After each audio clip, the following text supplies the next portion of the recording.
নিরপেক্ষ তদন্তের মাধ্যমে বেরিয়ে আসুক জাহাঙ্গীরের হত্যাকাণ্ডের পিছনে কারা। গত 15 বছর হাসিনা স্বৈরাচারী সরকার এবং এলাকার সেই ফ্যাসিস্ট আব্দুল হামিদ শক্তির বিরুদ্ধে সে টোটাল ফাইট করে গিয়েছে, একদিনের জন্য মাথা নত করে নাই।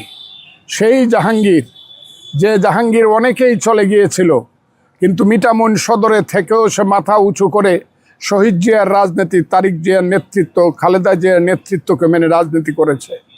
একটা পর্যায়ে কেন জানি সে একটা ষড়যন্ত্রের শিকার হয়ে গেল। কথাটা আমি কেন্দ্রকে বললাম যে সে হলো ষড়যন্ত্রের শিকার, সে কোনো ধরনের অন্যায় করে নাই, গাছ সে কাটে নাই, এটা ভিন্ন বিষয়, এটা দেখা যাবে মামলা এবং আদালতে।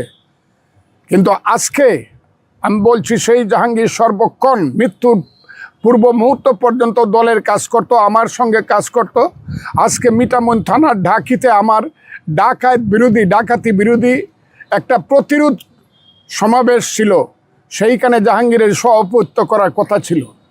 সেই অবস্থায় আমিও আজকে মিঠামইনেই যাওয়ার কথা ছিল ঢাকিতে, কিন্তু আল্লাহ তাকে নিয়ে গেছে ষড়যন্ত্র করে। আমি ভাবতেই পারি না, এটা আমার ভাবনার অধিক, যে কিভাবে হাওর অঞ্চলের মতো একটা শান্ত এলাকাতে, একটা নির্জন নিভৃত এলাকায়, যে হাওর অঞ্চলকে বলা হয় শান্তির নীড়, সেইখানে ঢাকা থেকে এসে একদল লোক তাকে কিভাবে হত্যা করলো। যদিও আজকে আমি শান্ত মনে বলবো না, আমি আমার অশান্ত মনেই বলছি। আমি একটা ব্যাপারে পুলিশকে ধন্যবাদ দিব, এইদেরকে ধরতে তারা সমর্থ হয়েছে।